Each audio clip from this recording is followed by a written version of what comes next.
to Dark House. This is a young adult horror. This is the duology, so there's both books in here. You can kind of see that's kind of the middle. So yeah, two young adult horror books. I read the first one as like the first book for my read of August, and the second one as my last read of August. Like, I've read some more books since then, but I haven't finished anything. So Enter the Dark House is the name of the duology. What is it? Welcome to the Dark House is the first book, and Return to the Dark House is the second book. Return to the Dark House. Welcome to the Dark House. There we go. So anyway, this book is about Ivy Jensen. So Ivy Jensen's parents were murdered. She was in the house when they were murdered. Their killer came to her room, saw all the stuff in her room, and was probably going to kill her too, but the cops came just in time. So they heard the sirens, and then he left, he escaped, he was never caught. And yeah, so she has been living in fear that he's going to come back to finish her off. And so she's been in therapy for years. She's now with a foster family. She's been living in fear, and she doesn't want to live in fear anymore. Sorry, I just wobbled the whole camera. So she gets an email about this like scary contest. Submit your worst nightmare, and maybe you can go to this place where they like get rid of your nightmares. So it's kind of like a horror movie thing. So you get to go to this whole horror movie themed weekend thing, and they're supposed to like get rid of your nightmares. It's supposed to be a fun thing. And so she enters the contest, and some other people enter the contest. I kind of assumed it was just gonna be her, but there were 7 other contest winners, and so they all go to this contest, and yeah, then bad stuff starts to happen. So I really enjoyed the first book. There is a lot more language in the first book than there is in the second book, but other than like language, it was very clean. There were no F-bombs. I really liked the story, and yeah, I really enjoyed it. It was like a solid 3 stars though. It was like, I liked it, but it wasn't perfect. And so just like a really solid 3-star read. So that was the very first book that I read this month. And then I was in just like a true crime phase. It's not really a phase. It kind of comes in waves. It's like, I am a true crime junkie, but yeah, it just like, I'm not always listening to true crime, but I was listening to hardcore true crime for a while. And the audiobooks, I mean the podcasts that I normally listen to just weren't my favorite. I have like one that I really love, and that's Anatomy of Murder, and it's not always my favorite, but I really like Anatomy of Murder. But I was like, okay, there are true crime audiobooks. I could kill 2 birds with 1 stone. I could listen to true crime. I could read some books. Let's find some true crime audiobooks. So I decided to do that next. So I read 1, 2, 3, 4, 5 audiobooks. The first one was I'll Be Gone in the Dark by Michelle McNamara, and that one was about this mom, this writer who was like a mom by day and a researcher by night, just trying to solve this crime about the East Area Rapist, who she coined the name of for, she called him the Golden State Killer. So I listened to that, and it was very interesting. It was kind of sad because they were able to find out who this person was, but she unfortunately died before they were able to figure that out. So this book did have like heavy editing, and not like it lost her voice, but just like it was edited by other people and put into book form, turned into book form after her death. So it was an interesting read, and I think it really got into the nitty-gritty of all the victims and the families. And yeah, so that was interesting. And so what was actually kind of funny about that, I mean, not that any of that is funny, but a couple audiobooks later, I started listening to Unmasked, My Life Solving Cold Crimes by, I think his name was Paul Holes, and he was on the case. I think afterwards, it wasn't on the main case. He was helping solve it once it was a cold case, but he helped to solve the same crime, the Golden State Killer. He was there to help find the Golden State Killer. I think he could have been retired and like someone else found it, but he was very much a part of the case. And so I listened to that afterwards, and so I got like 2 books on the same case. So that was very just interesting, and I didn't do that on purpose. I didn't realize that that was happening, but it was just nice to be able to get a lot more information about it and like 2 different perspectives. And yeah, so that was very cool to just learn about that crime. And him and Israel Keys, which is what the American Predator is about. I also listened to that audiobook. They are like the most terrifying serial killers. Like I get it, serial killers are scary, but this guy, the Israel Keys, and like the Night Stalker, not the original Night Stalker that was the Golden State Killer, but the the Night Stalker, they're like on a whole nother level of terrifying. So yeah. Listened to all 3 of those books, and then I listened to 2 more that were still kind of, one more is true crime related. So I read or listened to the 5, and those were the girls that are the women that Jack the Ripper murdered.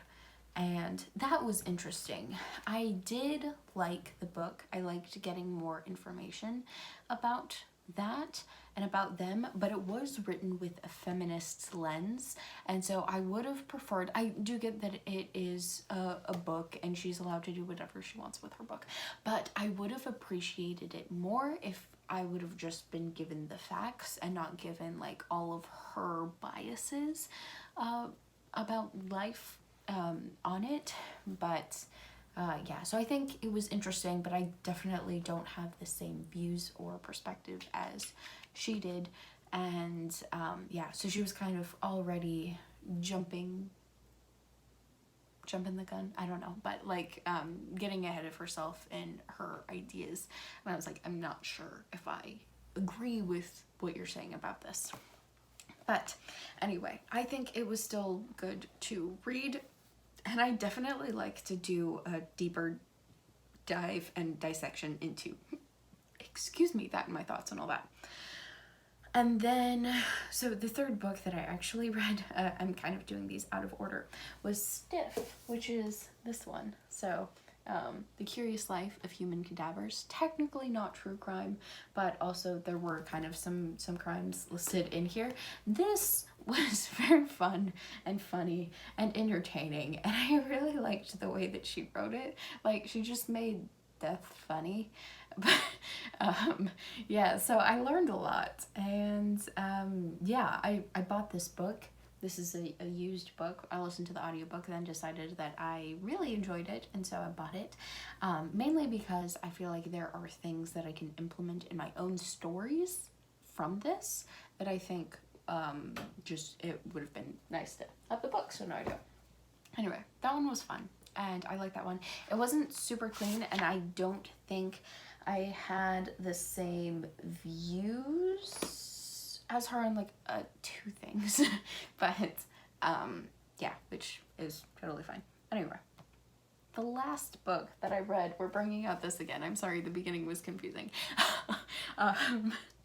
Okay, so Welcome Back to the Dark House. No, Return to the Dark House was the final book that I read. So I really liked the first one, and this was on sale for like so cheap. I was like, I need to buy this. So I did. I bought it. Amazon is awful because all of my favorite books, or all the books that I love, are like on sale. And I'm like, oh, I need to grab this. And so I do. And remember that video that was like a month ago that was like my consequent book buying ban? I've bought like 10 books since then. And I bought more. I have 4 in the mail. I have problems. But for real, I'm going to be doing a ban in September. I cannot buy anything in September. Okay. But anyway, the third book I definitely didn't like as much as the first one. There were things that I liked more than the first one, and there were things that I liked less. So the things that I liked less were,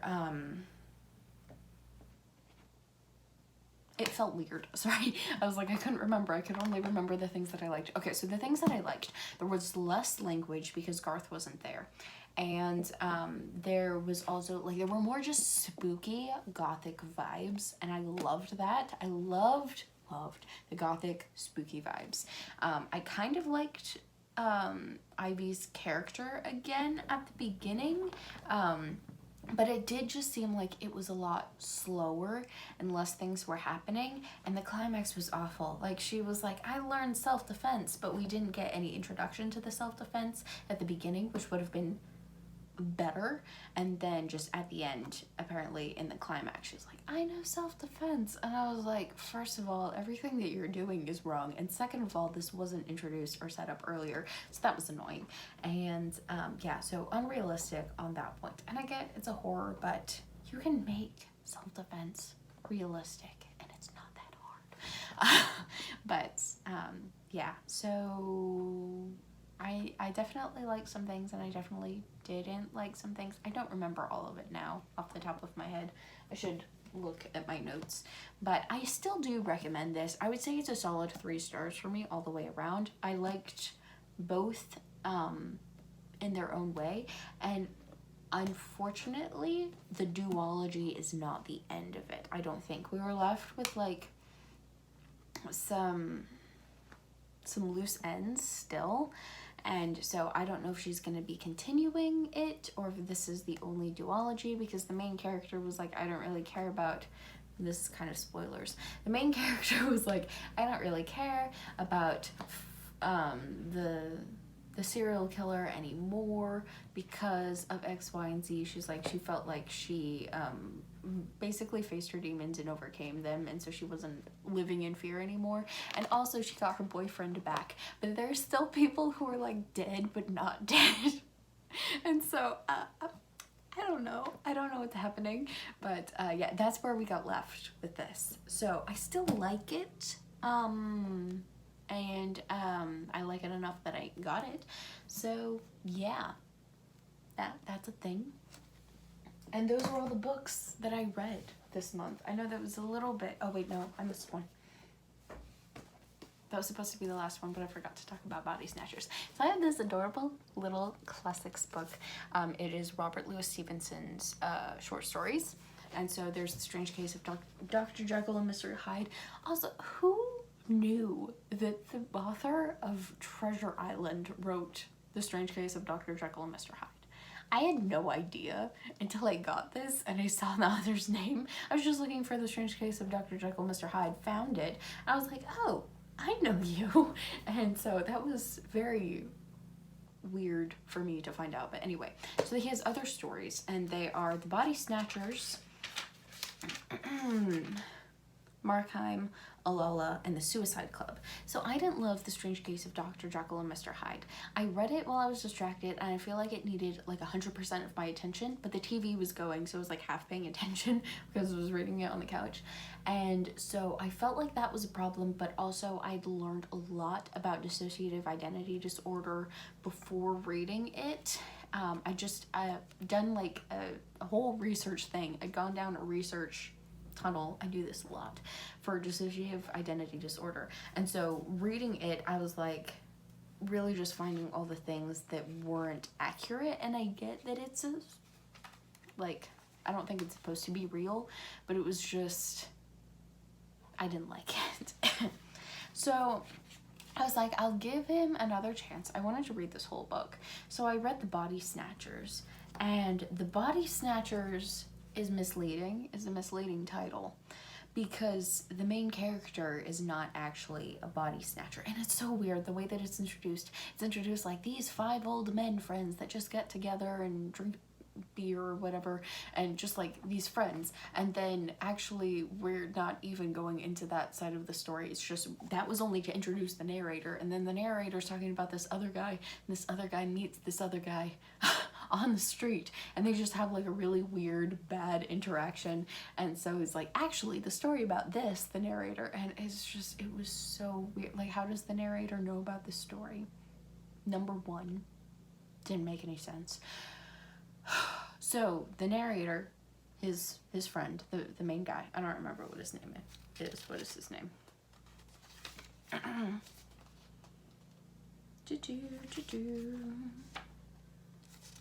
Fetties. His name is Fetties. I don't know if I'm pronouncing that correctly, but his name is Fetties. So Fetties was a student, and they were doing stuff with cadavers and dissecting them and stuff like that. And so his teacher was kind of, so he set him up so that Fetties was the guy to pay the body snatchers and just take the body. So he was in charge of the trade, but he, like, he wasn't the body snatcher. And so then one of his other classmates murdered somebody. And so then this guy, it just started to feel real. Well, actually, they, Fetties, one day, one of the bodies that he pays the guys for is a girl that he knows, and she was fine the day before. And so he's realizing, he kind of already knew this, but he's realizing that they're murderers. They're not even body snatchers. And so he's like starting to doubt himself, but he just keeps going. And so then this other classmate that he knows, he murders like his master or something like that. And so he helps him like dispose of the body, I think, or just like he's kind of an accomplice in some way, shape, or form. And so they just keep living their life, and but then they actually, like, both of them go out to be body snatchers, which doesn't make any sense, because how did we get from them just paying other people for bodies to going out and actually being body snatchers? That wasn't explained. But yeah, so they dig up a body, and then it's actually the guy that this other guy murdered, which doesn't make any sense because he had been dead for like years or something like that. I don't know. It was so weird, and there were so many plot holes, and it didn't make any sense. And I got the theme of what he was trying to do, but it just, there were lots of plot holes. So anyway, I don't know if I'm going to be continuing that, because I didn't like the Strange Case of Dr. Jekyll and Mr. Hyde. I didn't like the Body Snatchers. I don't know if I want to read the other 3. That was a lot. I'm sorry. So anyway, I read 8 books this month, and what was really annoying was I had created this cute little thing for my reading, and I have 3 more books that are just like ready to be filled in, but I don't have any books that I've actually finished reading, and I don't want to finish a book really fast. I mean, I probably just should, but I don't want to. So, yeah, I don't know how that's gonna work, because what I was doing is I was putting little things in between so I could figure out like which months were which. So you can see like this little guy to, I don't know, and then this little candle to differentiate between my January books and my February books, and then this plant, and then my March books. So anyway, yeah, March was lots of reading. Anyway, I don't know what I'm gonna do about that, but I still read 9 books this month. 8 books this month. I read 8 books this month. And yeah, I was supposed to read more because of my prompt thing. We'll get into that in the next video. Anyway, thank you guys for watching. I will see you in the next one. Let me know how many books you read this month and what your most anticipated reads are for next month. I will get into that in my next video, my most anticipated, but yes, I'm letting you go. Like I held you captive. You may go now. Right. Thank you for watching. I will see you in the next one. Bye.